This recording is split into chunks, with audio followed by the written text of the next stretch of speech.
Vestmannaeyjafundurinn númer 1615 í röðinni og haldinn hér í Ráðhúsinu 9. apríl og hefst núna klukkan 14.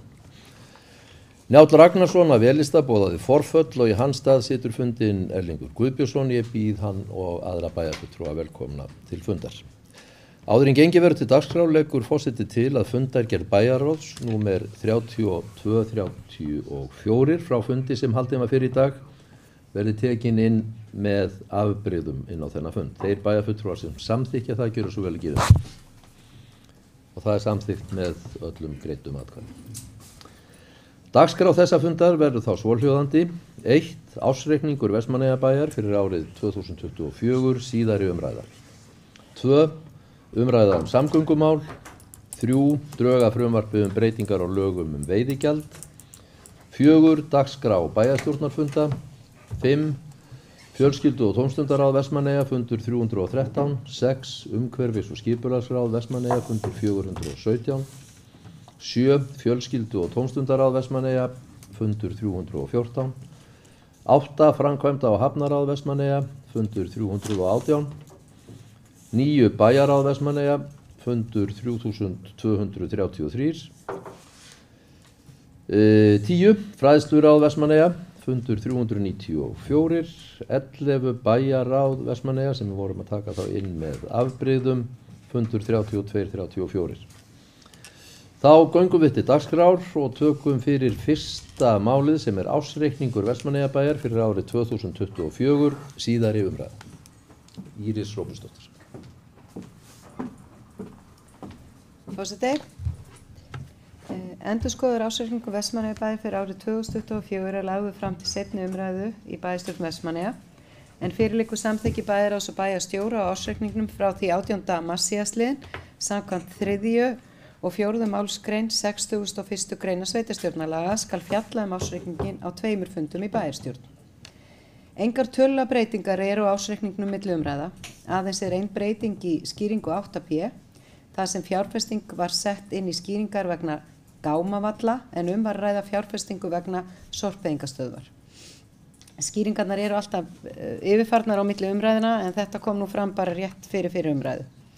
Rekstrarafkoma sveitarfélagsins á árinu 2024 var jákvæð 597 milljónir samkvæmt samstæðu reikningi sveitarfélagsins eða 346 milljónum meira en gert hafi verið ráð fyrir í fjárhagsáætlun 24.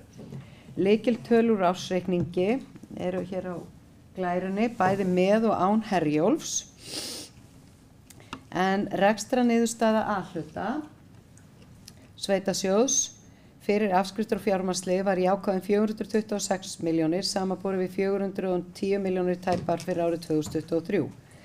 En niðurstaða A-hluta í heild var jákvæð 282 milljónir. Fjárfesting í varanlegum rekstrarfjármunum í A-hluta var 615 milljónir rúmar og 1216 milljónir hjá samstæðinu á árinu 2024. Þannig að það í rauninni alla breytingar og allt sem gert var og bara útskýringar fór ég yfir við fyrri umræðu og ætla ekki að endurtaka það hér.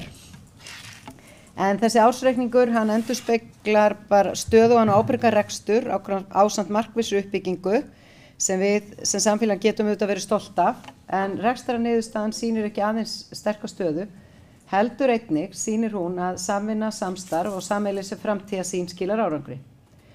Við öll sem stöndum að stjórnum sveitarfélagsins og samfélagið allt höfum lagt metnað í að halda áfram að byggja upp innviði, efla þjónustu og skapa öflugt umhverfi fyrir atvinnulífið. Þar sem sjávarútvegur gegnir lykilhlutverki ásamt vaxandi og spennandi uppbyggingu í landeldi. Hins vegar ríkir óvissa, bæði hvað varðar ytri aðstæður og náttúrulegar forsendur í kringum þessar mikilvægu atvinnugreinar. Því brýnt fyrir okkur hér að vera á varðbergi. Þrátt fyrir loðnubrest sem var á árinu 2024 og hafði verulega áhrif á tekjur bæjarins, þá eins og áður sagði sýnir ársreikningurinn góða niðurstöðu. Við höfum sannað það enn og aftur að við getum verið sterk, samhent og bjartsýn sem eru eiginleikar sem skipta skröpum þegar horft til framtíðar. Og það mikilvægt að Vestmannaeyjar haldi áfram að vaxa og þróast með nýjum tækifærum í farvatninu og skýran vilja til að gera gott enn betra. Nú sumari framundan, ekki að það sjáist úti núna, hafa sól þegar ég kom í vinnunni í morgun, með nýjum verkefnum í sókn og vörn fyrir Vestmannaeyjar.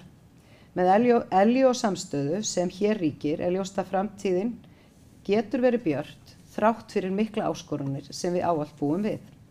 Að lokum vil ég þakka samstarfi við allt starfsfólk og bæjarfulltrúa og hlakka til áframhaldandi vegferðar með ykkur öllum.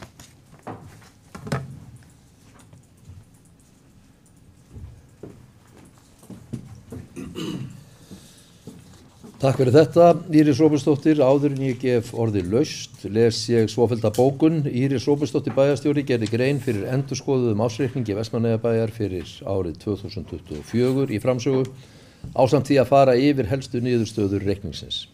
Engar tölulega breytingar voru gerðar milli umræðna en textaskýringar voru yfirfarnar og lagfærðar þar sem við átti. Orðið laust. Eyþór Harðarson, gjörðu svo vel.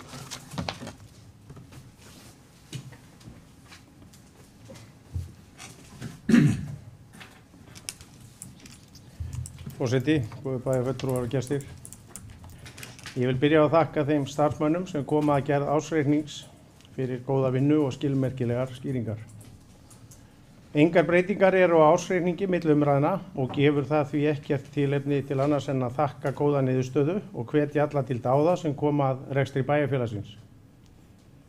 Þótt ég hafi sagt við fyrri umræðu að minnihlutinn ætti hróskilið jafnt og meirihlutinn, þá má ekki gleyma því að starfsmenn sveitarfélagsins, hvar svo sem þeir starfa, setja alltaf mark sitt á niðurstöðuna og þeim ber einnig að þakka þegar vel gengur. Þó við þökkum góða niðurstöðu, þá erum við ekki að skila ársreikningi sem gefur tilefni til þess að vegurinn sé beinn og breiður hvað reksturinn varðar til framtíðar. Rekstra niðurstaða upp á 282 milljónir í A-hluta segir okkur, þótt vel gangi, að þessi niðurstaða þyrfti að vera mun betri ef vel ætti að vera. Til að geta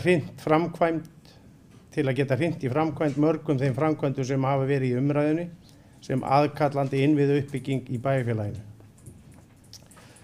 Þá er ég að tala viðbyggingu Hamarsskóla, byggingu nýs leikskóla, samhliða uppbyggingu íbúðabyggðar í Löngulág og ekki má gleyma slæmu ástandi margra núverandi fasteigna sem eru í eigu sveitarfélagsins, sem kallar á mikið fjármagn til viðhalds. Og úr því að maður byrjaður, þá er rétt að bæta við gatnakerfi bæjarins, þar sem við vitum að margar göturnar bíða eftir stórum endurbótum. Ekki má gleyma þeirri óvissu sem vofir yfir sveitarfélaginu hvað varðar vatnsveituna. Þar erum við búin að ákveða kaup á nýrri vatnslögn milli lands og eyja. Í gangi er viljayfirlýsing á milli HS-veitna og Vestmannaeyjabæjar að sveitarfélagi taki við vatnsveituna. Það mál í ferli og mikil óvissa hvaða fjárhæðir sveitarfélagi þarf að taka á sig vegna þessa. Þetta segi ég vegna þess að ég hef heyrt í nokkrum bæjarbúum að það sé nóg til og miklu meira en það, eftir að hafa heyrt niðurstöðu ársreiknings. Það staðreynd að sumir ranka ekki við sér fyrir en allt komið í þrot og reksturinn komin í mínus og skuldsetning komin í botn.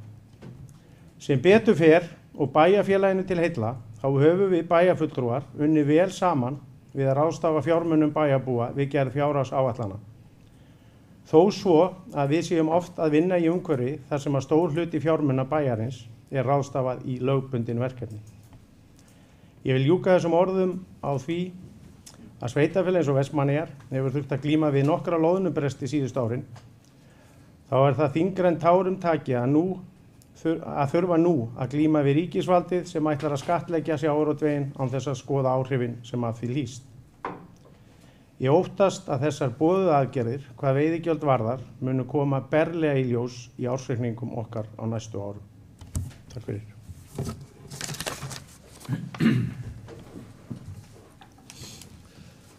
Takk fyrir þetta, Eyþór Harðarson. Orðið laust. Hildur Sólveig Sigurðardóttir, gjörðu svo vel.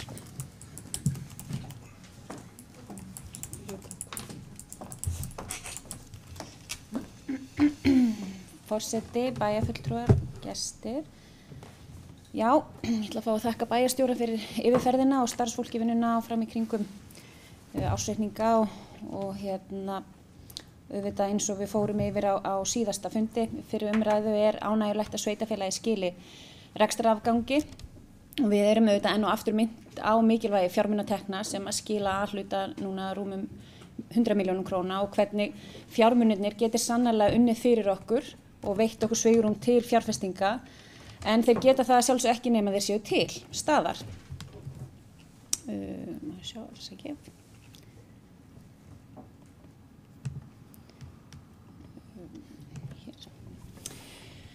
Því er áfram mikilvægt að halda áfram líkt og kom fram í máli bæjarstjóra varfærni og aðhalds í rekstri enda ytri aðstæður og þá bæði eins og hefur komið fram hér loðnubrestur og breytt ríkisstjórn með sínar stór auknu álögur á okkar sjávarútveg, óvissa varðandi vatnsleiðslu svo kom fram í máli bæjarfulltrúa Eyþórs Harðarsonar og rekstur vatnsveitu og svo má auðvitað ekki gleyma þeirri gífurlegu óvissu sem er í alheimsmörkuðum og við erum bara öll að standa frammi fyrir, sem að setja náttúrulega risastórt spurningamerki bara við almennt rekstrar umhverfi fyrirtæki, ekki bara á Íslandi, heldur bara í heiminum. Og þar af leiðandi auðvitað sveitafélaga út um all land, enda eru fyrirtækin og atvinnusköpunin undirstaðan allrar þeirra þjónustu sem við erum að útdeila og veita hér í dag. Við fyrri umræðu bókuðu bæjarfulltrúar Sjálfstæðisflokksins eftirfarandi, með leyfi forseta. Fyrri yfirferð ársreikningsins gefur til kynna að reksturinn sé í jafnvægi. Ytri þættir hafa verið sveitafélaginu hagfelldir, vaxtaumhverfi jákvæðara sem gefur hærri fjármagnstekjur auk hærri framlaga frá jöfnunarsjóði.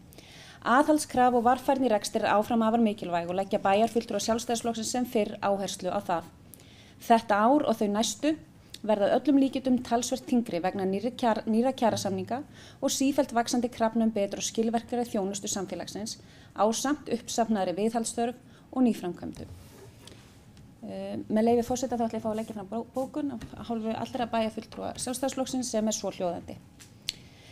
Bæjarfulltrúar Sjálfstæðisflokksins ítreka bókun sína við fyrri umræðu og telja mikilvægt að hagræða eins og frekast er unnt í rekstri og hemja vaxandi útgjöld sveitafélagsins til að geta mætt þeim fjárfreku fjárfestingum og dýra viðhaldi sem ljóst er að sveitafélagin þurfa að ráðast í á næstu árum.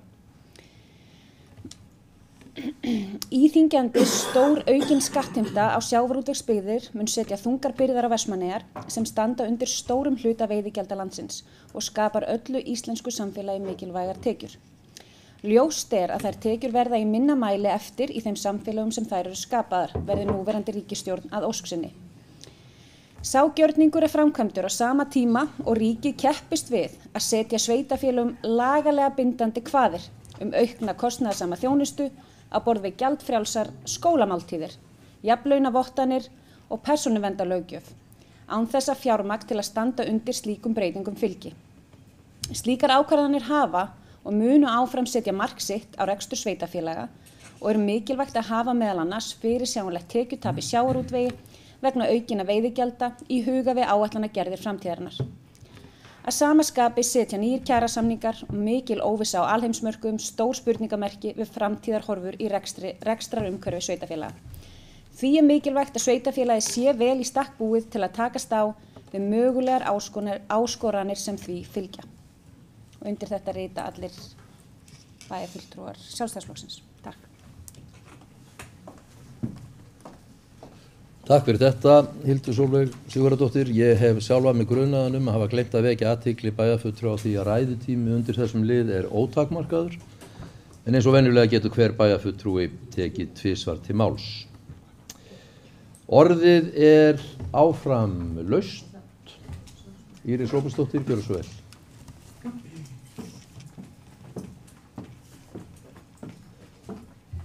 Forseti, ég langaði að koma aðeins hérna því ég fór yfir það náttúrulega við fyrir umræðu mjög vel varðandi vatnslögnina, en mér langar að vekja hans athygli á því að það er ekki skylda á sveitafélaginu að taka við rekstri vatnsveitunar.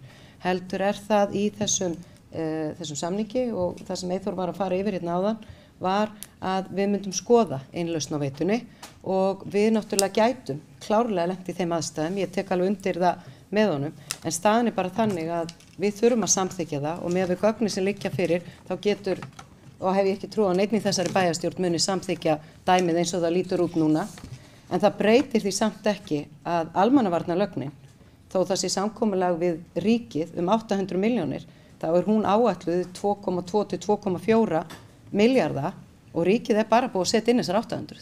þar gríðarleg fjárfesting ofan á allt annað sem í gangi hjá okkur og ég bara get að mörguleiti tekið undir margt sem kemur fram í bókun Sjálfstæðisflokksins gagnvart því hvernig staðan og hvernig samfélagið og mun fara betur yfir þá eftir það sem að þetta nýja veiðigjaldafrumvarp til umræðu. En ég held að það að hvernig samstarfið hefur verið í bæjarstjórn og hvernig við höfum reynt að sinna allri hagsmunagæslu og gert það vel saman. Þess vegna minntist ég á það því ég var að tala áðan, ég var ekki að segja að meiri hlutin væri að leggja fram ársreikning, heldur við sem hópur, við höfum samþykkt hér fjárhagsáætlun og þessa árangur sem við náum í rekstri bæjarins sameiginlegur, að því það hefur sem betur fyrir verið þannig, þó að það séu einhver ágreiningsmál, þá höfum við samt gert þetta í mikilli við höfum gert þetta saman og hagsmunagæsluna sérstaklega og ég vil bara nota þetta tækifæri og þakka fyrir það samstarf fyrir hönd íbúa í Vestmannaeyjum. Að því ef að við værum ekki svona samheldin í okkar hagsmunagæslu, þá værum við bara á mjög erfiðum stað með öll þau stóru mál sem við erum með inni á borði ríkisins, sem eru samgöngurnar okkar, sem vatnslögnin okkar, sem til dæmis þetta nýja, varðandi þegar við þurfum að verjast ákveðnum frumvarpi. Það hefur kannski bara að loka hérna Teamsinu mínu. Nei, ég þarf músina. Hér, þannig bæjarstjórinn tekur smá hérna bara út úr þessu dóti, ég loka svo eftir. En allavega þá skiptir það öllu máli og við finnum það núna þegar við erum að fara í þetta mál sem snýr og það önnur umræða hér á fundinum líka, að það orðið bara fullt starf að berjast fyrir hagsmunum sveitarfélagsins og þá ég meina fyrir okkur sem bæjarfulltrúa, að því það bara varla sá dagur á Alþingi, öðruvísi en að sé verið að leggja nýjar álögur á sveitarfélögin, vera að láta okkur taka okkur verkefni eða gera breytingar sem að engin gögn liggja fyrir hvaða áhrif hefur á sveitarfélögin. Og þetta eru 2 stjórnsýslustig í landinu og þetta náttúrulega ekkert orðið boðlegt hvernig þetta samspil og það verkefni sem framundan hjá okkur.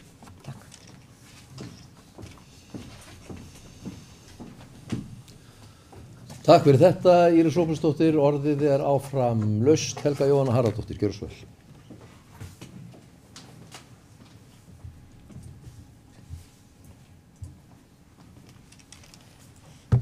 Forseti, ég vil líka taka undir með öðrum bæjarfulltrúum hér, þar sem fram hefur komið í ræðum þeirra. Ég algjörlega sammála og vil fá að þakka starfsfólki fyrir gífurlega mikla vinnu sem og bæjarstjórn allri fyrir gott samstarf. Það ótrúlega mikilvægt og það nú bara alveg þannig að mín upplifun svo að við erum bara ótrúlega sammála í langflestum málum sem að hjálpar öllu hér og öllu starfi í bæjarstjórninni. En ég ætla að fá að lesa bókun fyrir hönd meirihlutans með leyfi forseta. Sem hljóðar svo, afkoman á árinu 2024 góð, niðurstaða samstæðu bæjarins A og B hluta jákvæð 597 milljónir króna sem 346 milljónir króna umfram áætlun. Veltufé frá rekstri samstæðunar 14,3%. Rekstrarafkoma A hluta jákvæð 282 milljónir króna og 426 milljónir króna fyrir afskriftir og fjármagnsliði og veltufé frá rekstri 13,4% af A-hluta. Ársreikningurinn sýnir greinilega fjárhagslegan styrk sveitarfélagsins sem í sterkri stöðu til að standa undir framtíðaruppbyggingu.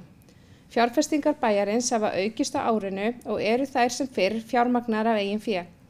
Ljóst að framtíð Vestmannaeyja getur verið björt þrátt fyrir miklar áskoranir sem geta verið frá náttúrunnar hendi eða út frá pólitískum áhrifum. Bókunum lýkur.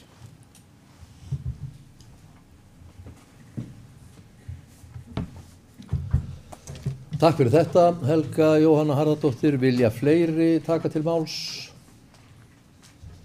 Með leyfi varaforseta, þá vildi ég hér bara í lokin ítreka það sem ég sagði hér við fyrri umræðu, að þetta sýnir fyrna sterka stöðu sem Vestmannaeyjabær hefur fjárhagslega.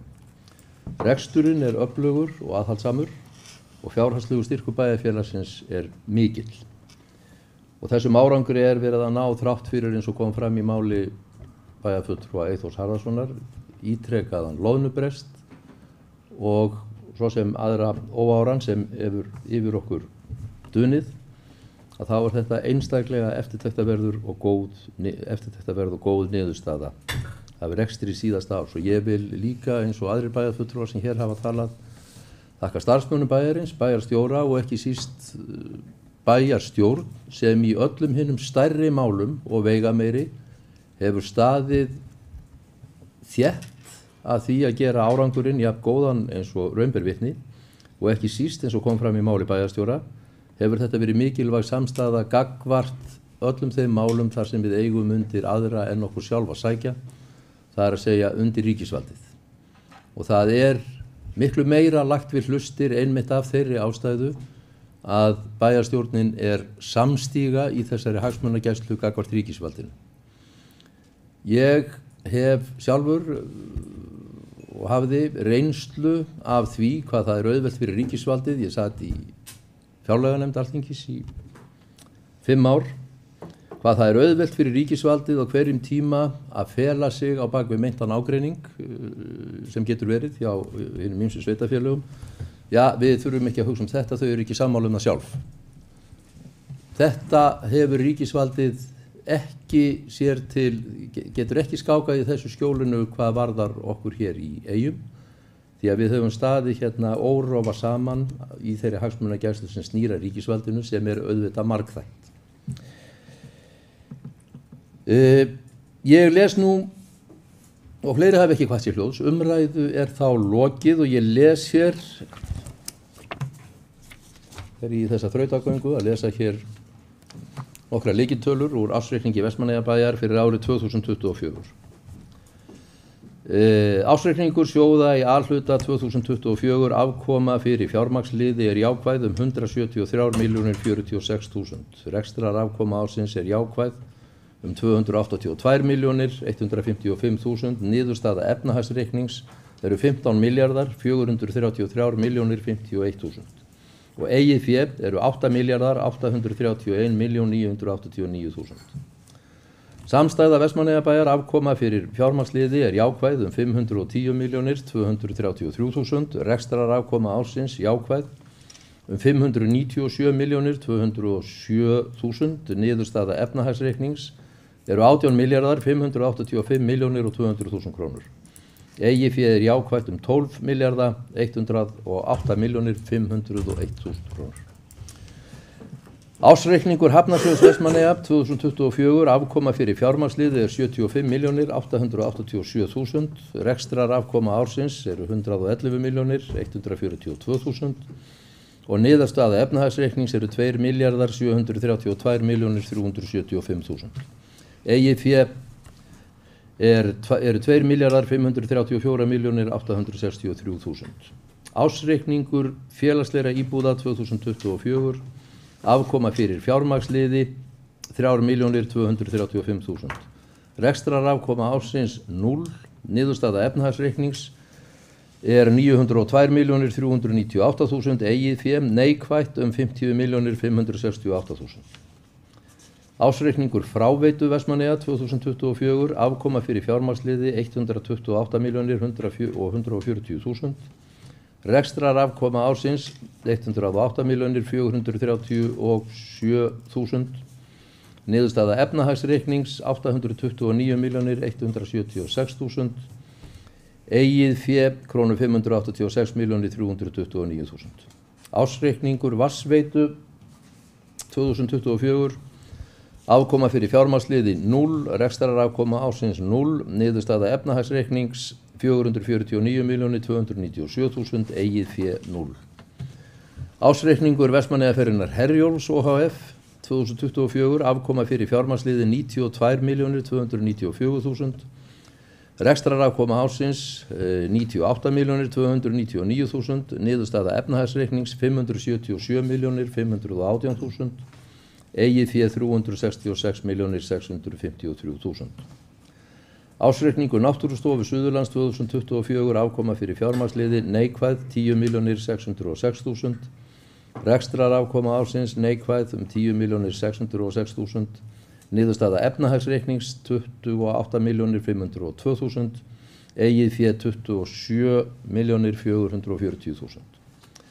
Ársreikningur Eyglóar eignarhaldsfélags 2024, afkoma fyrir fjármagnsliði 15.735.000, rekstrarafkoma ársins neikvæð 13.432.000, niðurstaða efnahagsreiknings 756.452.000, eigið fé neikvætt 37.704.000.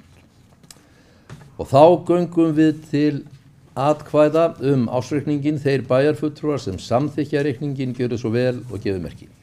Hann samþykktur með 9 samhljóða atkvæðum. Þá tekið fyrir annað dagskrármáli sem umræða samgöngumál. Íris Róbertsdóttir gjörðu svo vel.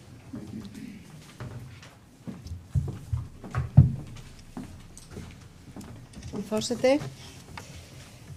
mér langar að tileinka svolítið þessar umræðu núna flugsamgöngum við Vestmannaeyjar. Og í fyrsta lagi langar mér að vekja athygli þeirra bæjarfulltrúa og aðra sem fylgjast með fundinum á ályktun sem var samþykkt á landsþingi Sambands íslenskra sveitarfélaga núna 20. mars síðastliðinn. Þessi ályktun ótrúlega merkileg og mér finnst til að skrítið hún hafi ekki fengið meiri athygli. En út af allir sem gerðist þann dag þá hvarf hún í skuggan. En þetta snýr náttúrulega að því að Reykjavík höfuðborg okkar allra Íslendinga og í því felast bæði tækifæri fyrir Reykvíkinga en jafnframt skyldur. Og því fylgir líka svo ábyrgð að það þarf að tryggja aðgang að grunnþjónustunni og öllu því sem í Reykjavík, sjúkraflugi, samgöngum og alla þjónustu sem við þurfum að sækja. Og það hefur náttúrulega verið í gangi slagur, í rauninni má eiginlega segja slagur, við Reykjavíkurborg í mjög langan tíma varðandi öll skipulagsmál í kringum flugvöllin. Og við þekkjum nú öll nýjasta dæmið sem eru tré, sem var í rauninni bara daginn eftir og nokkrum dögum eftir að þá var því lokið að grisja Öskjuhlíðina og þannig að það var þetta að nota báðar flugbrautirnar sem eru núna í virkni þarna. En það var búið að hleypa sjúkraflugi fyrr inn á brautina en flugið aftur komið. En þá eru ekki komið fyrir vind. Þannig mér langar að lesa hérna ályktun sem fékkst samþykkt eftir töluvert harðar umræður og við skulum segja að það var svolítið svona landsbyggð höfuðborð klofningur á þinginu. En ályktunin svohljóðandi með leyfi forseta. Landsþing Sambands íslenskra sveitarfélaga leggur ríka áherslu á mikilvægi Reykjavíkurflugvallar fyrir flugsamgöngur landsmanna, sérstaklega í ljósi hlutverks hans í sjúkraflugi og öryggi fólks sem þarf á bráða heilbrigðisþjónustu að halda.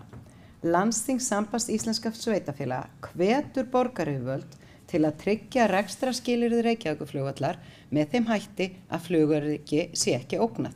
Það felur í sér að hvorki verði þétt meira í nágrenni flugvallarins né á öryggissvæði hans umfram það sem nú þegar hefur verið gert. Hvorki með mannvirkjum né gróðri fyrir raunhæf og skýr lausn nýjan flugvöll sem uppfyllir öll skilyrði sjúkraflugs í tengslum við Landspítala komin í notkun. Og bara þetta með það að landsþing sambandsins, þá þetta bara orðið partur af því sem sambandið á að vinna að. Og þetta bara mjög stórt mál að því nú getur stjórn sambandsins beitt sér í þessu málum sem hún hefur ekki getað gert áður. Og það voru 12 bæjarstjórar og ég var ein af þeim sem var undir þessari ályktun og eins og ég segi, mér finnst bara mikilvægt að vekja athygli á þessu að því þetta eru lítil skref en þetta eru samt skref í áttina. Svo langar maður að því við ræddum síðasta fundi hvort það væri eitthvað samstarf á milli sveitarfélaga varðandi flugið. Við höfum fundað 4 sveitarfélög, Húsavík, Ísafjörður, Höfn og Vestmannaeyjar og ætlum okkur að koma saman að borðinu til ríkisins varðandi sjúkraflugið, varðandi almenningssamgönguflugið, áætlunarflugið og að það verði búin til einn pakki úr þessu þannig að flugrekstraraðilar sjáu tækifæri því að kaupa vélar sem geta þjónustað þessi sveitarfélög. með fullri virðingu fyrir því að hafa verið með flug hérna, þá eru 9 sæta vélar sem bæði verið að fljúga á Höfn, hefur verið Húsavík og til okkar. Þetta ekki þær flugsamgöngur sem okkur vantar og Ísafjörður fékk þau skilaboð að vélin sem Icelandair að nota þangað, hún ekki lengur að fara vera notuð til Grænlands og þá eru ekki önnur verkefni fyrir svoleiðis vél. Þannig að þetta bara mjög áhugavert samtal og við erum að stíga fyrstu skref, það verið í gagnaöflun og við munum svo í framhaldinu funda með samgönguráðherra og að því það að koma tími á útboð hjá nokkrum aðilum að það verið unnið að því að það verði sameiginlegt útboð fyrir alla þessa staði. Þetta sé ekki verið að bjóða út sitt og hvað, þannig að þetta verði pakki sem hægt að bjóði og hægt að reka í rauninni innanlandsflug á. Þannig að þetta verður allavega, þetta eru spennandi skref. Takk. Takk fyrir þetta, Íris Róbertsdóttir. Áður en ég gef orðið laust þá les ég svolhljóðandi innbókun. Íris Róbertsdóttir fór yfir eftirfarandi ályktun sem samþykkt var á landsþingi Sambands íslenskra sveitarfélaga 20. mars. Landsþing Samband íslenskra sveitarfélaga leggur ríka áherslu á mikilvægi Reykjavíkurflugvallar fyrir flugsamgöngur landsmanna, sérstaklega í ljósi hlutverks hans í sjúkraflugi og öryggi fólks sem þarf á bráðri heilbrigðisþjónustu að halda. Landsþing Sambands íslenskra sveitarfélaga hvetur borgaryfirvöld til að tryggja rekstrarskilyrði Reykjavíkurflugvallar með þeim hætti að flugöryggi sé ekki ógnað. Það felur í sér að hvorki verði þétt meira í nágrenni flugvallarins né á öryggissvæði hans umfram það sem þegar hefur verið gert. Hvorki með mannvirkjum né gróðri fyrir en raunhæf og skýr lausnum nýjan flugvöll sem uppfyllir skilyrði til sjúkraflugs í tengslum við Landspítalann komin í notkun. Nú orðið laust þetta. Eyþór Harðarson, gjörðu svo vel.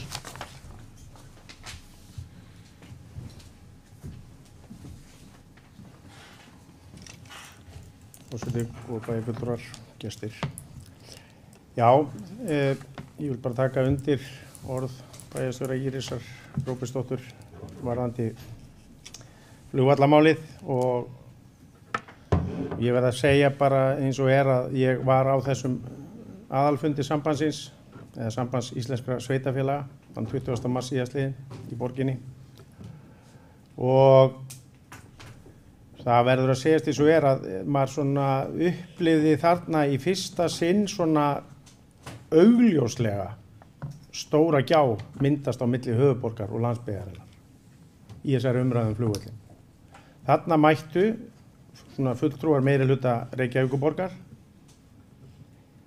og töluðu í rauninni gegn þessari ályktun og þetta væri ekki hagur borgarinnar að vinna að öryggi landsbyggðarinnar, gagnvart Landspítalanum og sjúkraflutningum. Þannig að þetta var í rauninni, maður getur allan að sagt þetta var mjög óheppilegt hvernig þau höfuðu sér í umræðinni meirihluti Reykjavíkurborgar og í svona kaffispjalli á eftirfundin sem ég átti við nokkra borgarfulltrúa. Þá heyrði maður alveg á þeim að flugvöllurinn á leiðinni burt í þeirra huga. Þau að fara að byggja og þrengja flugvöllunum og Hvassahraun bara góður kostur. Svona var umræðan og maður hugsaði bara, þetta veruleika fyrst. Sennilega orðið sem að mér dettur í hug þegar menn tala að Hvassahraun sé bara sennilega mjög góður kostur og sennilega síðasta kosið nú þegar komið á Reykjanesi, sagði. Þannig að þetta svona og ég segi bara, en sem betur fer var þessi ályktun samþykkt og þá orðið að ákveðinu samkomulagi innan Sambands sveitarfélaga að þetta leiðin sem við viljum fara, að ekki sé þrengt meira Reykjavíkurflugvelli en orðið Takk. Takk fyrir þetta, Eyþór Harðarson. Fleiri hafa ekki kvatt sér hljóð, svo umræðu lokið. Þá tökum við fyrir 3. dagskrármálið, drög að frumvarpi breytingu á lögum veiðigjald. Íris Róbertsdóttir, gjörðu svo vel.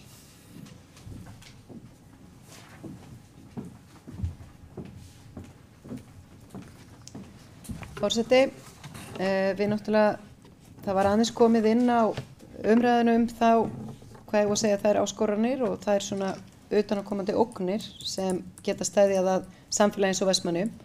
Það bæði loðnubrestur eins og við höfum lent í sem eru auðvitað náttúrunnar hendi og svo erum við núna og glímum reglulega við eitthvað sem að við vitum að getur haft áhrif á okkur og eru teknar ákvarðanir á Alþingi. Og fyrir ekki svo mörgum dögum, ég held að vera 25. eða 7. mars, þá haldinn fréttamannafundur og drög að nýju frumvarpi veiðigjöld kynnt. Og kynningin á því var þannig að hér værum að ræða tvöföldun á veiðigjaldi sem væri leiðrétting.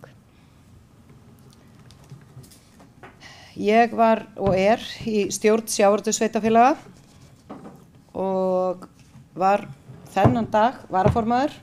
3 dögum seinna var ég orðin formaður.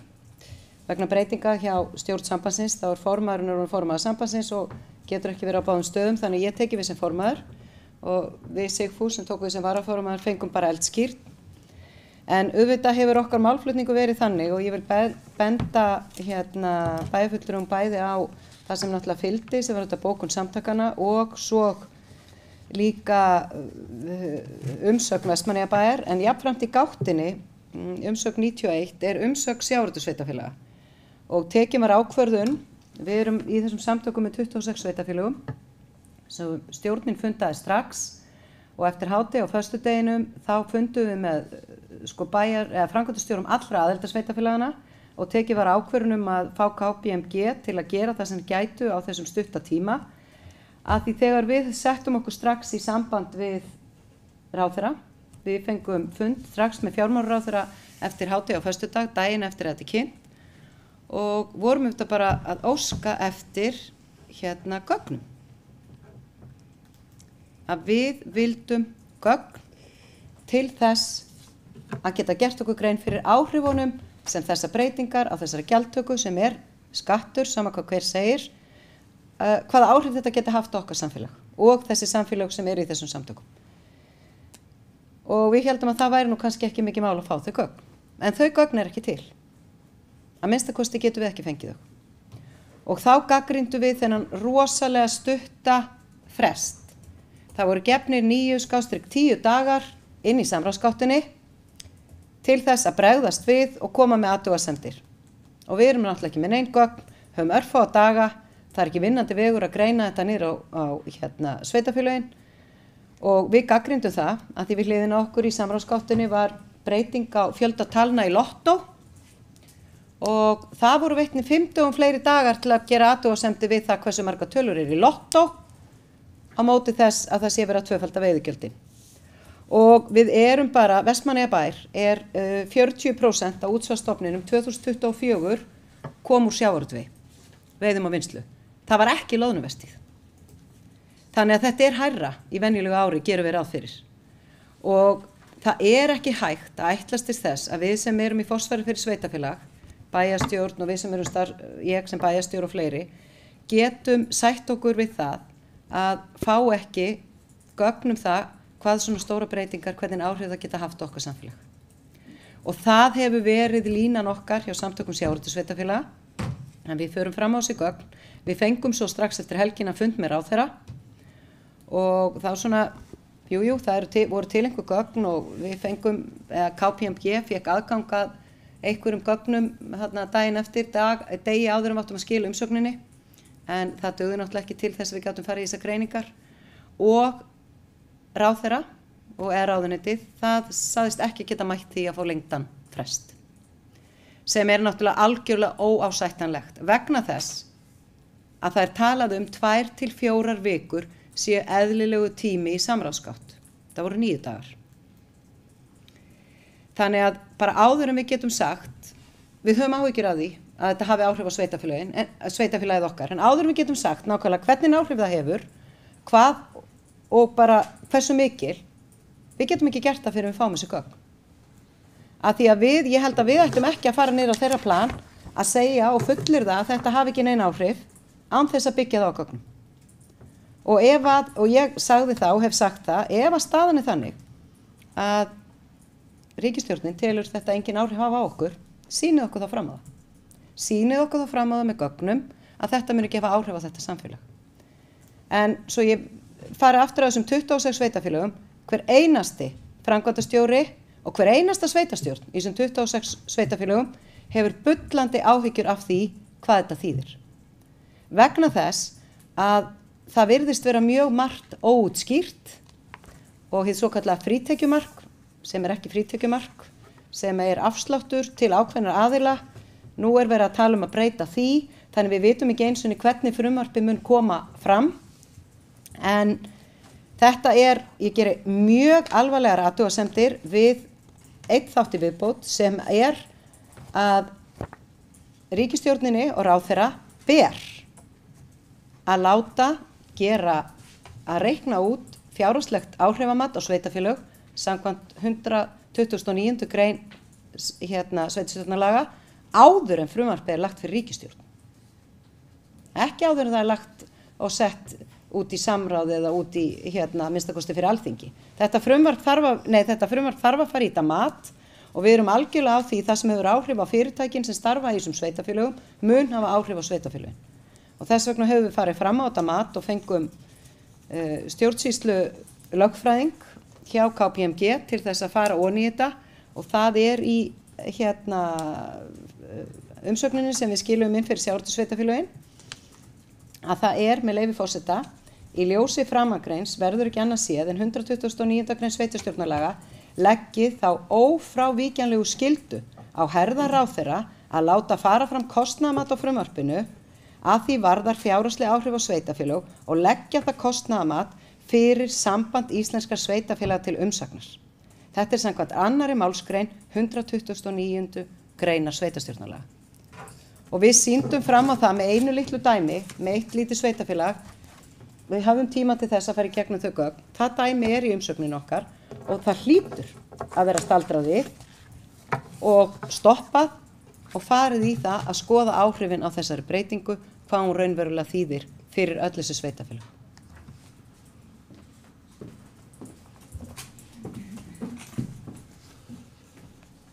Takk fyrir þetta. Íris Róbertsdóttir, áður en ég gef orðið laust les ég svofellda innbókun. Íris Róbertsdóttir bæjarstjóri fór yfir umsögn samtaka sjávarútvegssveitarfélaga og Vestmannaeyjabæjar við drög að frumvarpi breytingar á lögum veiðigjald sem þá var í samráðsgátt stjórnvalda. Orðið laust. Eyþór Harðarsson, gjörðu svo vel.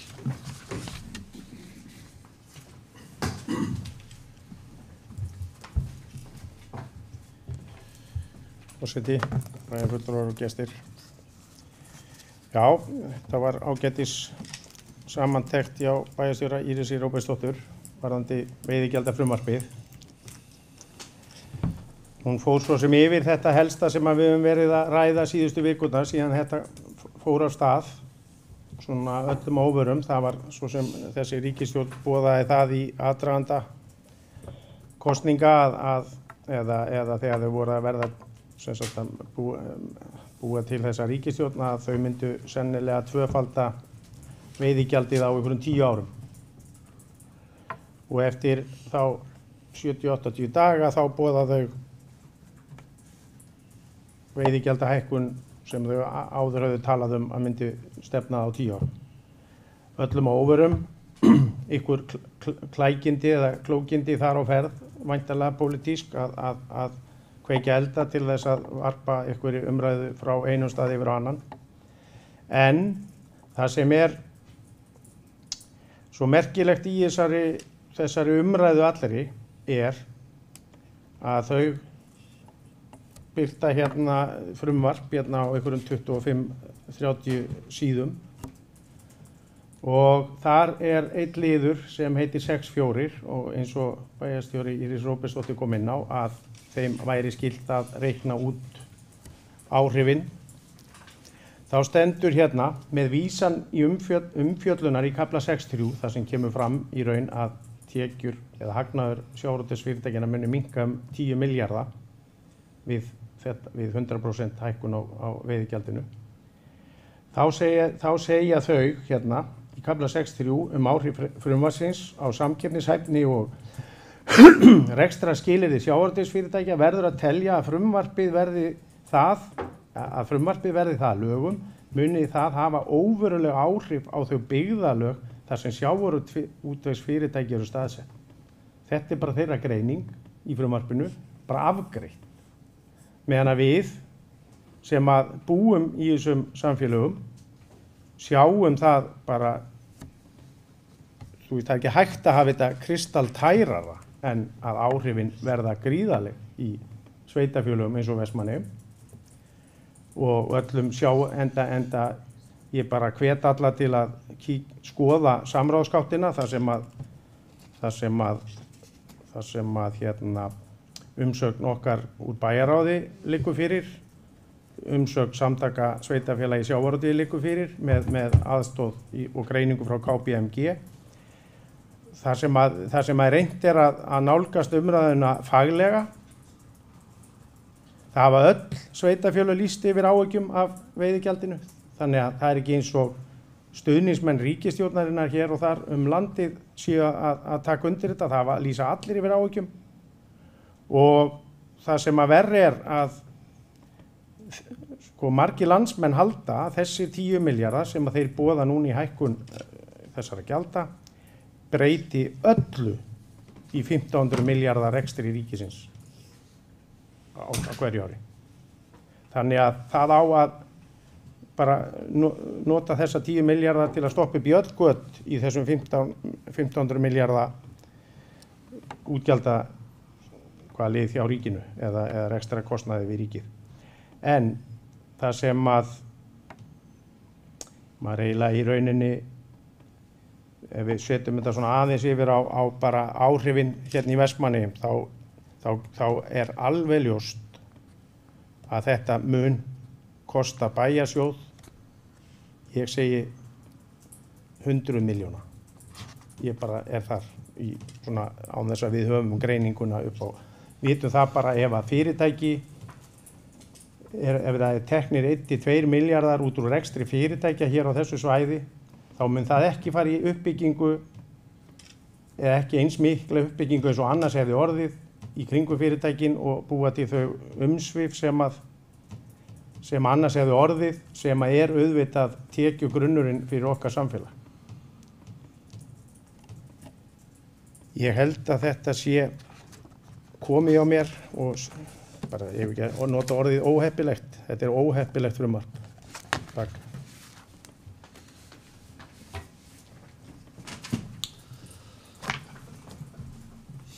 Takk fyrir þetta, Eyþór Harðarson, Gísli Stefánsson. Gjörðu sæl.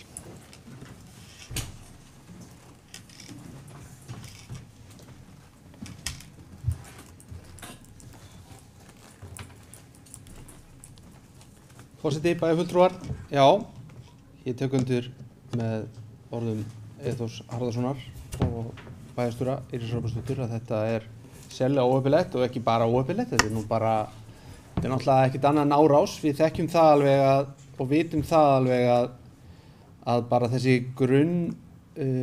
undirstaða sem að sjávarútvegurinn er fyrir okkar sveitafélag, hann er á nokkur svona hærra leveli heldur en kannski er í dag á landsvísu. Hlutfallið, þetta skiptir okkur mun meira máli eins og hefur komið fram í umræðinu í sambandi við hvernig orðaðan, góða orðaði sem hefur komið frá sjávarútvegssveitarfélögunum í sambandi við þetta mál. Og ég er náttúrulega bara einn af þeim sem er bara grjótharður því að kvótakerfið og hið frjálsa framsal er bara forsenda velmegunar. Og það, ég er líka þeirra skoðunar eins og mörg okkar hér ef að þessi fyrirtæki fá bara svolítið að blómstra að þá muni það skila sér inn í nærsamfélagið og líka inn í ríkissjóð töluvert meira heldur en einhver svona veiðigjöld gera.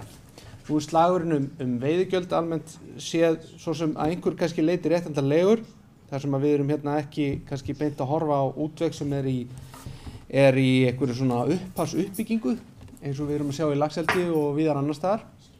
En á sama skapi þá hægir þetta svo sannarlega á, þetta er náttúrulega bara gríðarlega kostnaðarsamur útvegur og fjárfestingar í þessu eru dýrar og þetta gerir ekkert annað en að hægja á því. En ef við horfum aðeins fram hjá félögunum sjálfum þá er eins og kom fram í í ræðu Eyþórs Harðarsonar hér áðan þá snýst þetta þessi afvegaleitu störf og þau eru það fyrsta sem að verður klippt á. Þeir sem að hafa það hlutverk að sinna viðhaldi og öðru sem tengjast minni fyrirtækjum hér í sveitarfélaginu og í öðrum sjávarútvegssveitarfélögum. Þetta mun byrja að kosta þar og sannarlega hefur það þá áhrif á útsvarstekjur hjá okkur.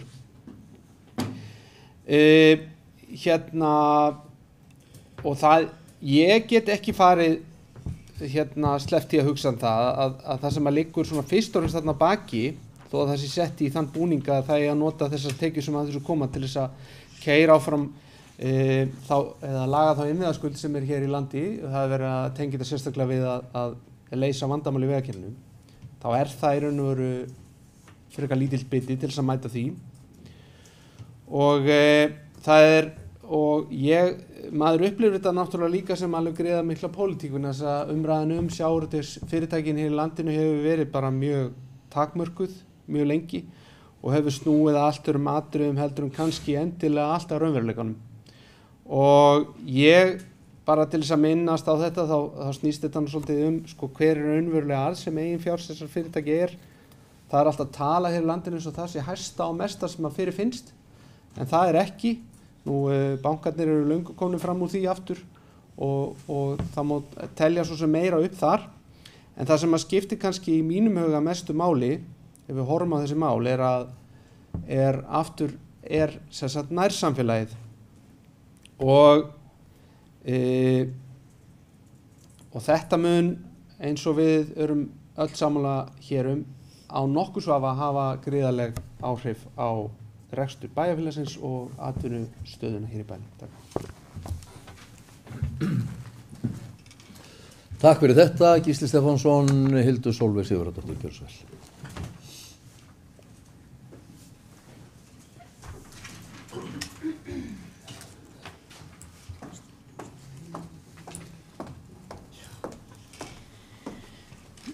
Forseti, bæjarfulltrúar og gestir og áheyrendur, já, ég tek undir flest ef ekki allt sem hér í pontu hefur verið skrafað og hef lýst yfir og er gríðarlega óánægð með þær breytingar og þær fyrirsjáanlegu skattahækkanir á landsbyggðina sem að var augljóst að yrði farið í næði þessi flokkar meirihluta sem þeir vissulega hafa gert. Og við sjáum það auðvitað að þetta eru þær grunnstoðir okkar sveitarfélags sem við reiðum okkur á, sjávarútvegurinn, sem er núna að verða fyrir þessi stóru skattahækkun og svo fyrirsjáanlega er auðvitað svo næsta sem er búið að boða að verði farið í sem er ferðaþjónustan og á sama tíma og þessar greinar eru að glíma við gríðarlegar áskoranir. Sjávarútvegurinn bæði til dæmis í gagnvart loðnubresti og ferðaþjónustan auðvitað bara gagnvart alheims ástandinu.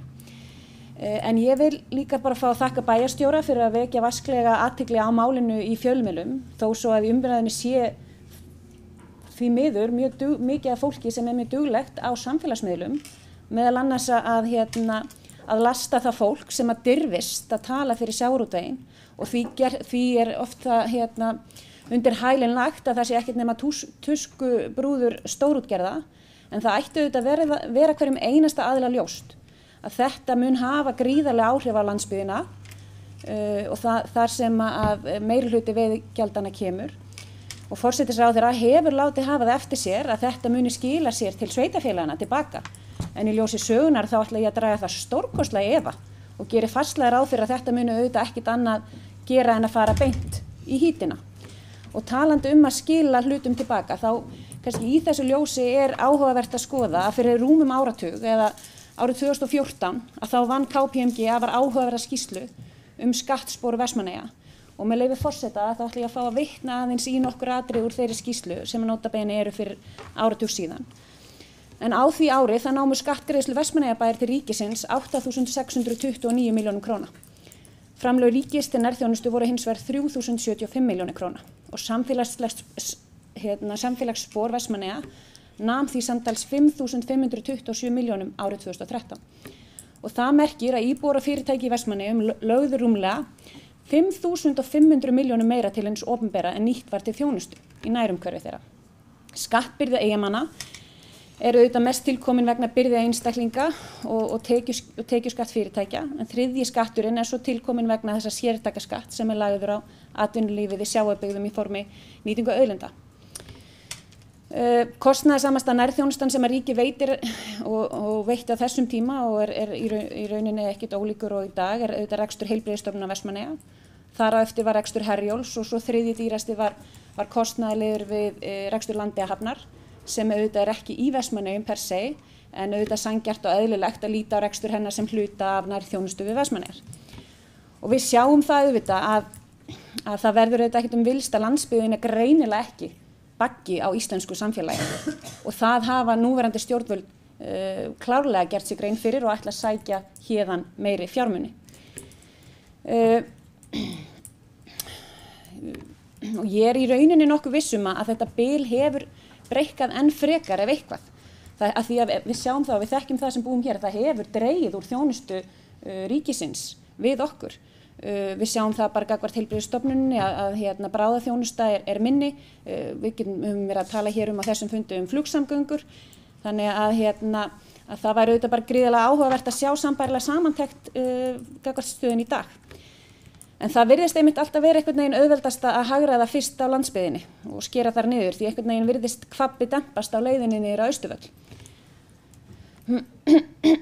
Og við auðvitað höfum orðið fyrir skerðingu á þjónustu eins og ég hef rætt hér og ríkið hefur reynt eftir fremsta megni að draga úr kostnaði við sinn rekstur og til dæmis höfum við þurft að berjast með kjaft og klóm fyrir stöðu sýslumann sem enn í óvissu en ég var glöð að sjá að ríkið réði Arndísi Báru Ingimarsdóttur sem nýjan lögreglustjóra og óska henni hér með til hamingju en ég var vissulega fyrir vonbrigðum að sjá að það var einungis gert til 1 árs í senn og minnir okkur hér á að varnarbaráttan alltaf í gangi og við þurfum að verjast og passa þær stöður sem hér eru fyrir. Ég ætla líka að nota tækifærið að fá að hrósa sérstaklega Gylfa Ólafssyni, formanni Fjórðungssambands Vestfjarða sem hefur verið flokksbundinn Viðreisn og lykiltrúnaðarmaður þeirra flokks en hann hefur verið óhræddur við að gagnrýna þennan gjörning samflokksmanna sinna af krafti og þau áhrif sem þetta mun hafa sérstaklega á Vestfirði. Og að lokum þá ætla ég að fá að vitna í orð Ragnars Árnasonar, prófessor í hagfræði við Háskóla Íslands og orð hans í umsögn veiðigjaldafrumvarp ríkisstjórnarinnar þar sem hann segir að í stuttu máli sagt eru hugmyndirnar í hinum framlögðu frumvarpsdrögum skilvirk leið til að gera Ísland fátækara og fábreyttara. Hann telur jafnframt frumvarpsdrögin afhjúpa einstaka skammsýni og skilningsleysi á íslenskum sjávarútvegi og raunar atvinnulífi almennt. Takk. Ég lokum máli mínu. Takk fyrir þetta, Hildur Sólveig Sigurðardóttir, Íris Róbersdóttir, gjörðu svo vel.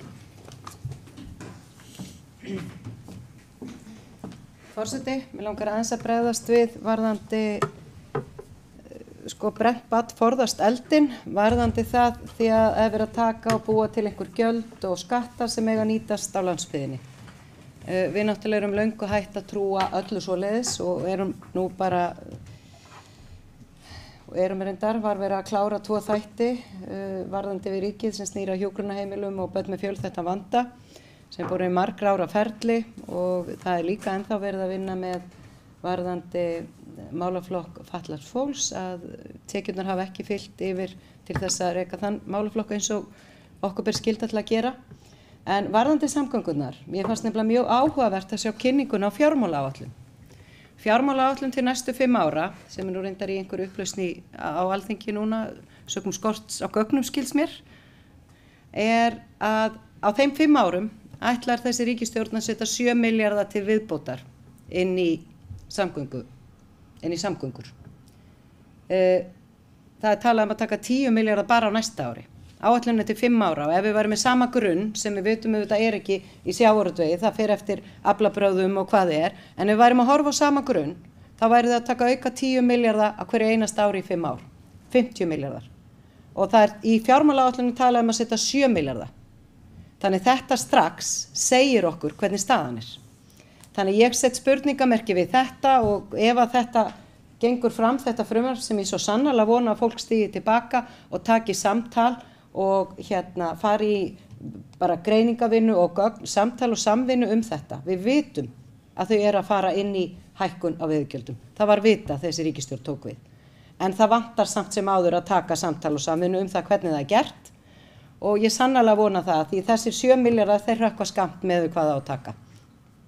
Og svo varðandi, það kom hérna fram og ég ætla að taka undir hérna til Arndísar Báru, það var náttúrulega mjög jákvætt og frábært að segja að hún sé sett. Það er ekki hægt að skipa Arndísar Báru vegna þess að Karl Gauti í leyfi. Þannig það hefur ekki með það að gera, það bara, dómsmálaráðherra getur ekki gert neitt annað. Karl Gauti er þingmaður fyrir kjördæmi eins og við vitum, en hann sagði stöðunni sinni ekki lausri. Og þar af leiðandi ekki hægt að skipa í embættið, bara setja 1 ár í senn.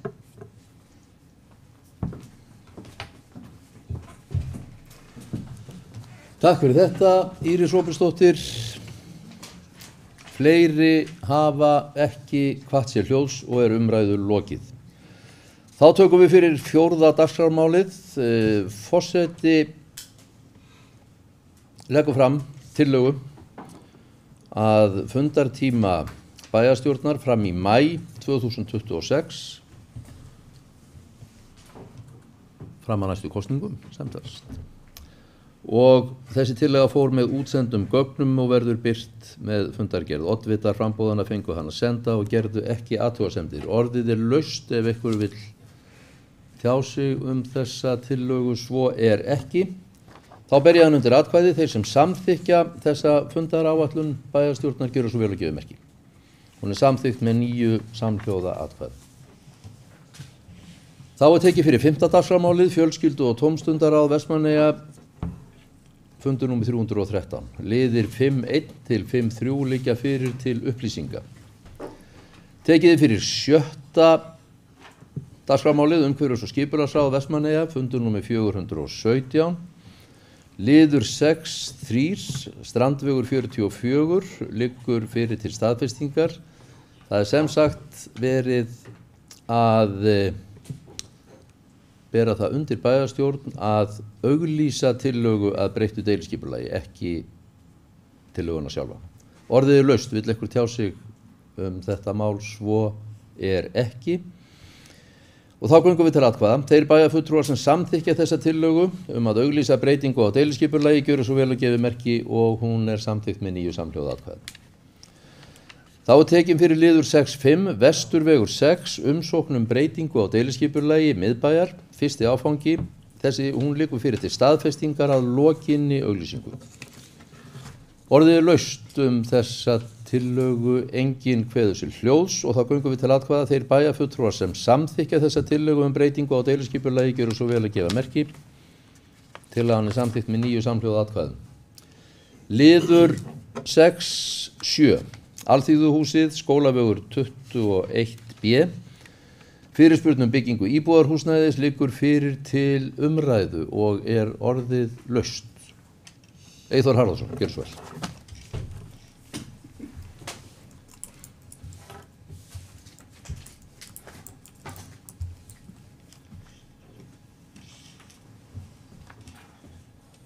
Forseti, fulltrúar og gestir. Í febrúarmánuði þá barst umhverfis- og skipulagsráði fyrirspurn breytingu á Alþýðuhúsinu. Þar komu fram hugmyndir af 4 hæða fjölbýlishúsi og teikningar sem fylgdu, heilluðu mig nokkuð án þess að ég hafi kortlagt þetta alveg inn í þá lóð sem til í fasteigninni. Afgreiðsla ráðsins var að fela skipulagsfulltrúa að ræða við umsækjanda og afla umsagnar Minjastofnunar Íslands. Umsögn Minjastofnunar kom mér mjög á óvart og langar mig að lesa með leyfi forseta niðurstöðuna. Minjastofnun Íslands mælir með því að húsinu verði fundið hlutverk sem ekki krefst stórvægilegra breytinga sem draga myndi úr varðveislu gildi þess. Byggingin á sér merka sögu og hefur gildi fyrir samfélagið í Eyjum og stendur auk þess á áberandi stað í bænum. Í næsta nágrenni við Stakkagerðistún, Safnahúsið og Ráðhús Vestmannaeyja. Auk samfélagslegs gildis hefur Alþýðuhúsið byggingarlistarlegt, menningarsögulegt og umhverfislegt gildi fyrir Vestmannaeyjabæ. Minjastofnun mælir því að tillögunni verði hafnað og undir þetta skrifa embættismenn hjá Minjastofnun. En í mínum huga þá hefur Alþýðuhúsið átt erfitt uppdráttar hvað varðar rekstur eða útlit. Þetta er samkomuhús gamla tímans þar sem nútíma kröfur gera rekstur húsins í þeirri mynd vonlausa. Það hafa síðustu áratugi sýnt okkur, svo ekki séum veilst. Þess vegna kom mér á óvart þegar umhverfis- og skipulagsráð afgreiddi erindi á þann hátt að ekki væri hægt að verða við erindinu samanber umsögn Minjastofnunar Íslands þann 20. mars síðastliðinn. Og ég spyr mig bara hvað, og kannski beinið á spurningu til formannsráðsins, hvað umsögn Minjastofnunar vigtar í lögum samkvæmt. Ber okkur að varðveita Alþýðuhúsið til framtíðar samkvæmt þessar umsögn, eða hvaða hugmyndir hefur umhverfis- og skipulagsráð varðandi nýtingu á þessu húsi sem starfsfólki sviðsins er falið að ræða við lóðarhafa. Takk.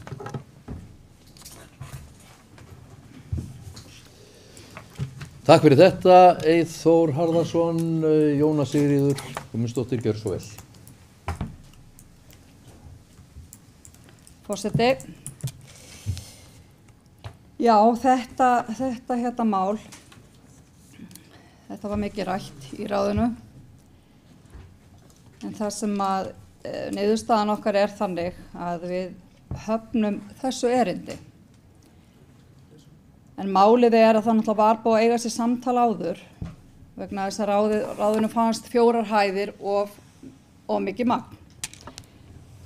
Og fannst kannski 2 hæðir og 1 eindregin, heppilegra fyrir bara nær umhverfið.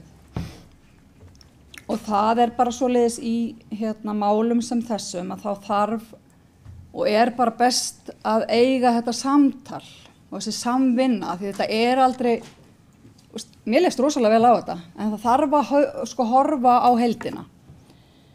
Og það er einmitt það sem við ræddum á fundinum, eða ég náttúrulega kannski get ekki sagt hvað við ræddum á fundinum, en niðurstaðan var að fá starfsfólkið til að funda með lóðarhafa og eiganda hússins til þess að finna, og við viljum svo mikið að það sé gert eitthvað, því þetta lítur ekki vel út, þetta er bara ekki nógu góð ástandi í fyrsta lagi, og það bara, en það er bara margir möguleikar.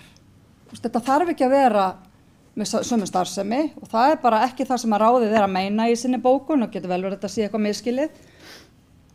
En við allavega viljum vanda okkur og við viljum vinna þetta með aðilum og það er það sem við gerum í öllum skipulagsmálum. Þetta er ekkert alltaf þannig að þú óskar eftir ykkur og þú fáir allt sem þú viljir. Þetta þarf að, við þurfum að mætast.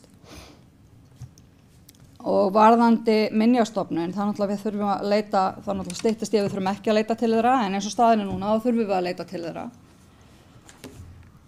Og við gátum svo sem alveg,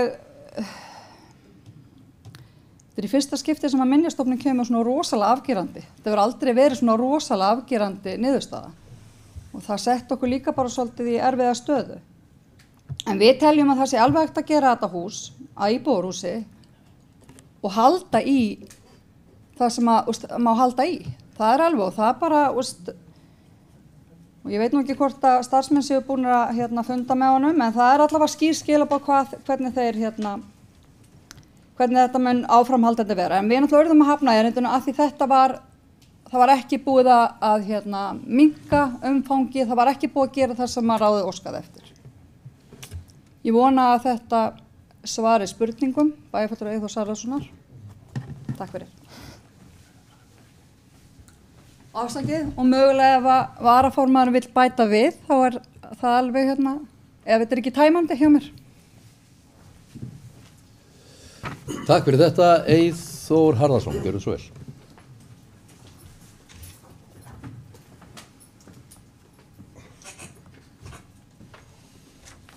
Já, forseti, bæjarfulltrúar og gestir. Já, ég þakka Jónu Sigríði Guðmundsdóttir, bæjarfulltrúa fyrir svörin og þau eru í rauninni þannig lagað ánægileg gagnvart því að svona samkvæmt bókun í ráðinu þá taldi ég bara að það væri verið að hafna þessu og menn vildu hafa sama gamla Alþýðuhúsið áfram eins og það er út af út af því hvernig Minjastofnun leggur til þar sem hún mælir með því að tillögunni verði hafnað. Það að þarna sé byggt 4 hæða eða íbúðarhús eða fjölbýlishús. Og ég skila þá þannig að starfsmenn skipulagssviðs fari í það viðtal að þetta að þróa þessa hugmynd að íbúðarhúsi með íbúðarhús eða fjölbýli þarna á þessum stað, sem þá bara ánægilegt að heyra, því að þetta held ég mun líta ágætlega út þarna með íbúðum.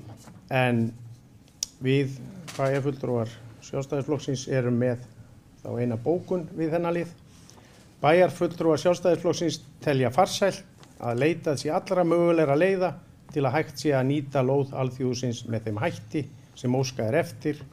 Það er undir íbúðir og undir þetta skrifum við öll bæjarfulltrúar Sjálfstæðisflokksins. Takk.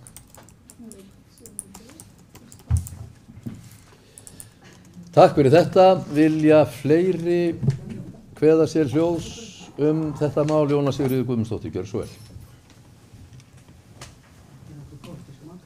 Forseti, meirihluti bara tekur undir bókun minnihlutans í þessu máli. Við erum hjartanlega sammála.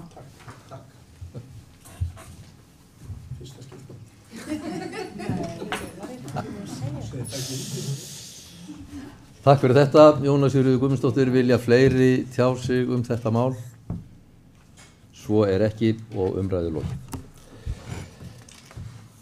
Þá tökum við fyrir 7. dagskrármálið sem er fjölskyldu- og tómstundaráð Vestmannaeyja, fundur númer 314, liðir 7.1 til 7.3 liggja fyrir til upplýsinga. Þá er komið að 8. dagskrármálinu, framkvæmda og hafnaráð Vestmannaeyja, fundur 318, liður 8.3, ársreikningur Vestmannaeyja hafnar 2024, liggur fyrir til umræðu. Orðið er laust. Það kveður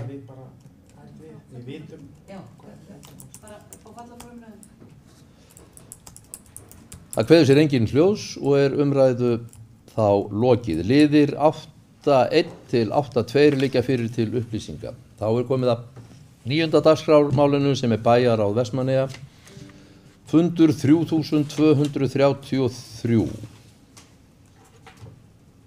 Liður 9.2, staða sýslumannsins í Vestmannaeyjum, liggur fyrir til umræðu. Orðið er laust. Eyþór Harðarson, gjörðu svo vel.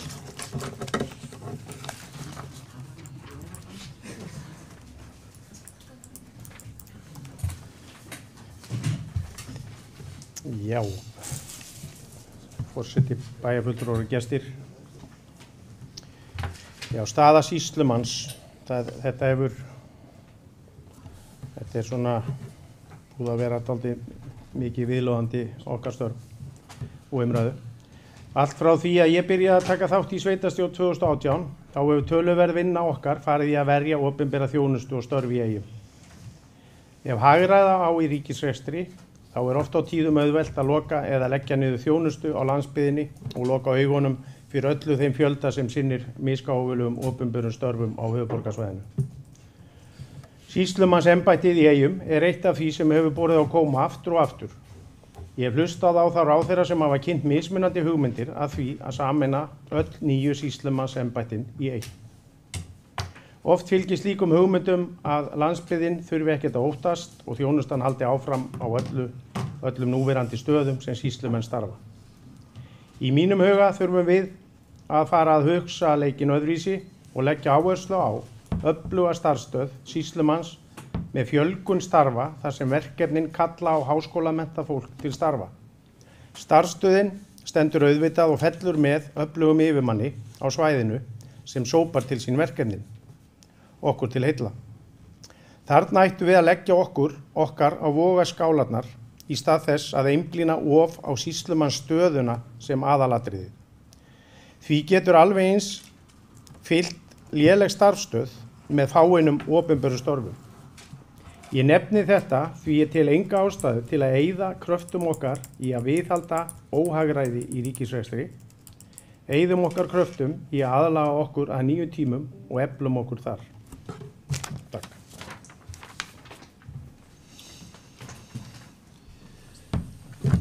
Takk fyrir þetta, Eyþór Harðarson. Gjörðu svo vel. Eyþór Harðarson aftur.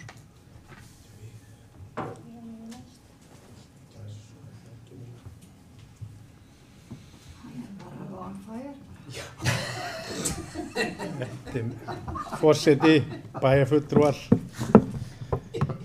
Það er gott að heyra það að ég sé on fire, hérna hvíslað í svölunum. En við ætlum að fulltrúar Sjálfstæðisflokksins eru með bókun í sýslumannsmálinu, eða þessu atriði sem ég var að fara yfir. Bæjarfulltrúar Sjálfstæðisflokksins ítreka mikilvægi þess að sýslumannsembættið í Vestmannaeyjum verði áfram sterkt og öflugt embætti hvað varðar þjónustu og sértæk verkefni en þeim fylgja eðlilega fjölbreytt störf í sveitarfélaginu. Og undir þetta skrifa allir fulltrúar Sjálfstæðisflokksins. Takk fyrir þetta, Eyþór Harðarson. Íris Róbertsdóttir, gjörðu svo vel.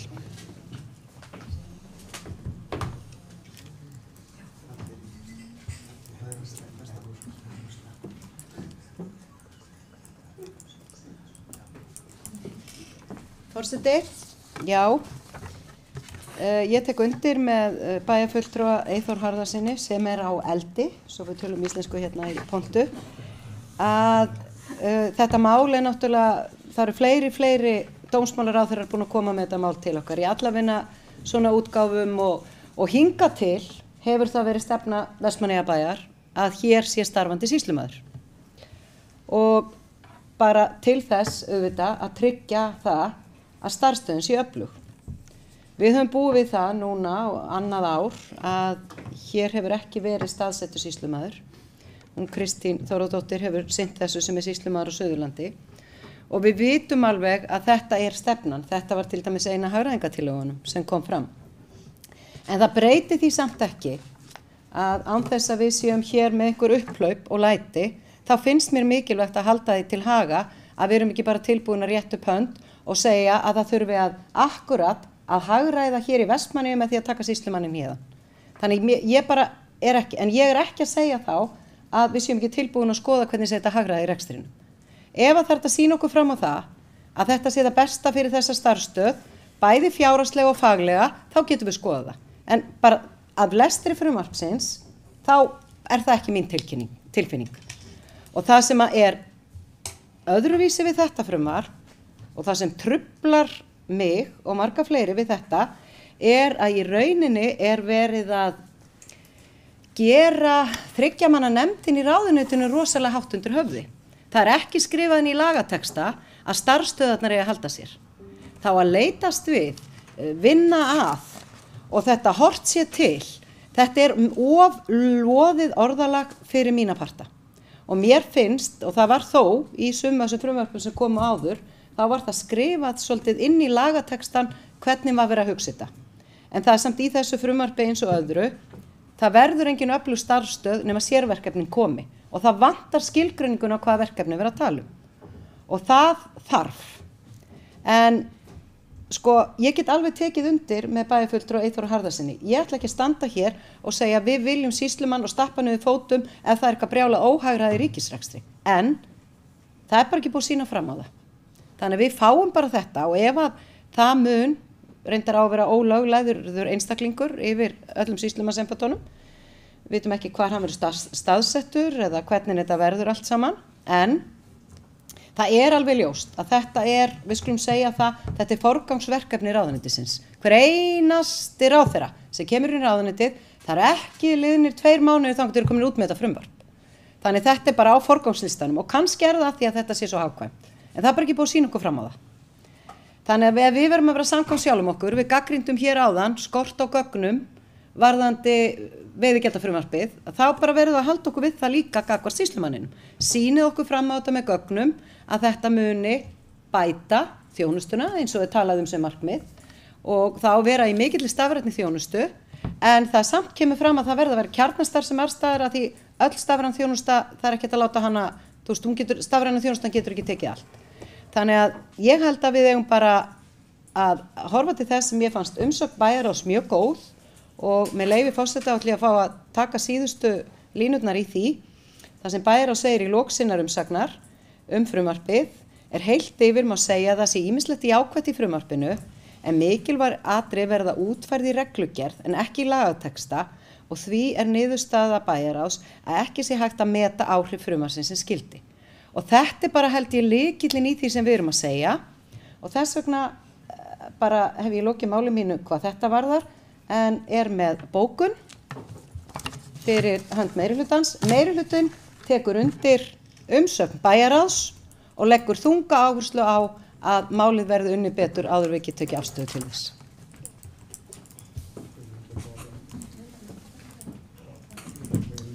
Takk fyrir þetta, Íris Róbertsdóttir. Hildur Sólveig Sigurðardóttir.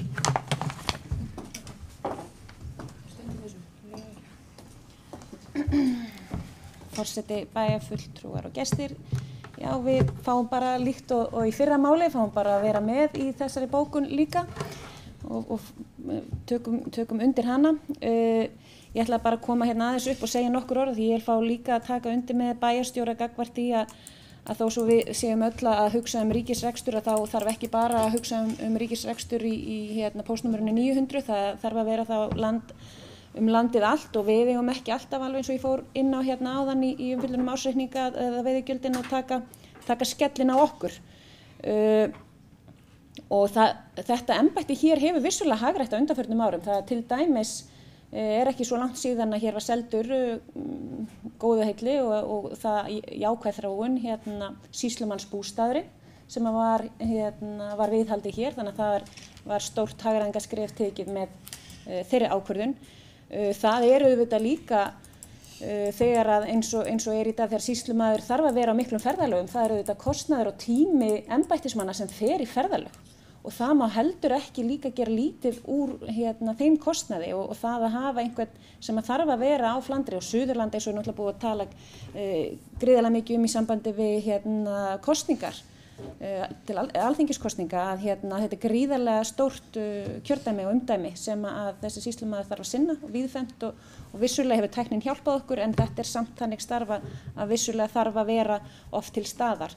Við höfum eins og búið að koma fram ítrekað þurft að vera að berjast fyrir þessari starfsstöð og eins og bæjarfulltrúi Eyþór Harðarson kom inn á að þá þarf að vera til þess að starfsemin koðni ekki niður áberandi forystu, ef maður getur leitt sér að segja sauður sem að leiðir stofnunina áfram og dregur fólki með sér og sýnir fram á hæfni starfsstöðvarinnar til þess að sinna þeim verkefnum sem þeim fólkið og það ég alveg 100% vissum að starfsstöðin sem við höfum hér að hún hefur til dæmis, ef mér leyfist að vitna í það verkefni sem þau hafa til dæmis tekið að sér sem könnun hjónavígslu skilyrða, það verkefni sem var sinnt vítt og breitt all land. Með því að færa þetta verkefni hingað til Vestmannaeyja var til dæmis hægt að koma auga á ákveðin misferli sem áttu sér stað af því að það voru fá augu að skoða allt í stóru samhengi í staðan fyrir að það væri mörg augu all land að skoða nokkur mál.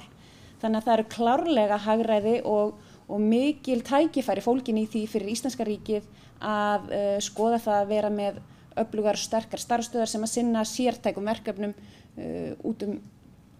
út á landsbyggðinni þar sem einmitt til dæmis húsnæðisverð ódýrara og kostnaður við að reka starfsstöðvar minni en á höfuðborgarsvæðinu.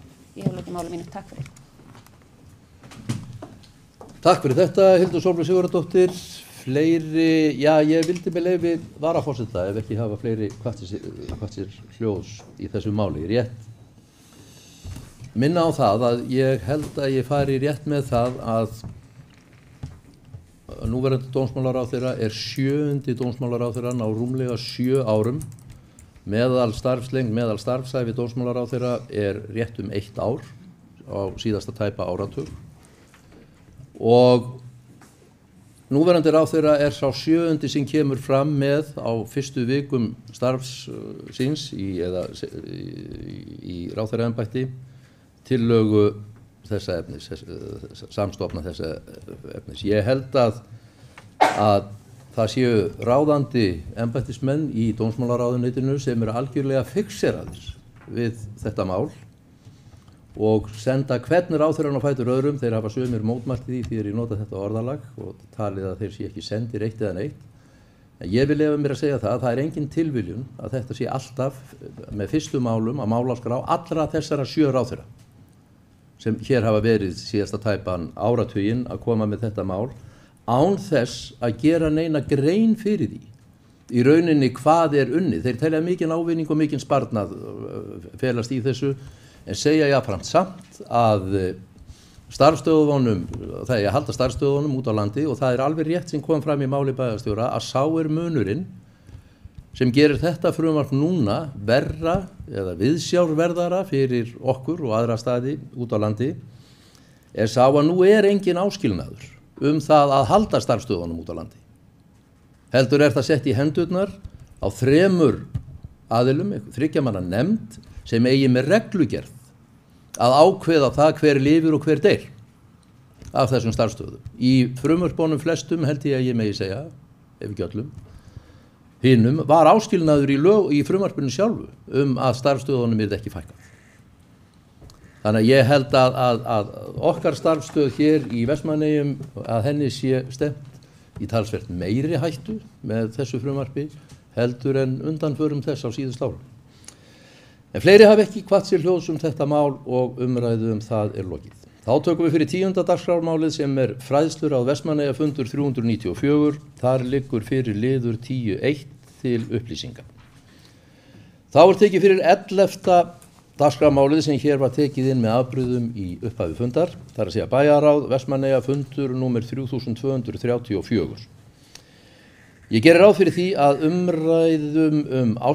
umræðan ársreikningin sem fór hér fram fyrst á fundurum að hún sé tæmd. Þá liður 11.2 sem fjárhagsáætlun 2026. Það að segja þetta tímalína vinnu við fjárhagsáætlun fyrir árið 2026 sem liggur fyrir hér til staðfestingar. Orðið laust þetta mál. Enginn kveður sér hljóðs það. Og þá göngum við til atkvæða. Þeir bæjarfulltrúar sem vilja staðfesta tímalínu fyrir fjárhagsáætlunar vinnu fyrir 2026 gjöru svo vel að gefa merki. Og þessi tímalína samþykkt með 9 samhljóða atkvæði. Þá liggur hér fyrir liður 11.6 sem viðaukar við fjárhagsáætlun 2025. Viðaukar 2 og 3 liggja fyrir til staðfestingar. Ég tek það hér saman. Ef enginn hefur mótmælum í því. Það annars vegar viðauki vegna fágætissafns upp á 3 milljónir og hins vegar svokallaður tilfærslu viðauki vegna fráveituframkvæmda. Orðið laust þessa viðauka. Enginn kveður sér hljóðs og þá göngum við til atkvæða. Þeir bæjarfulltrúar sem vilja staðfesta þessa viðauka gjöru svo vel að gefa merki. Og þeir staðfestir með 9 samhljóða atkvæðum. Og nú ætlar forseti ekki að falla í sömu gryfju á síðasta fundi. Þar sem þessi fundargerð tekin inn með afbrigðum allir liðir í henni opnir til umræðu og orðið laust.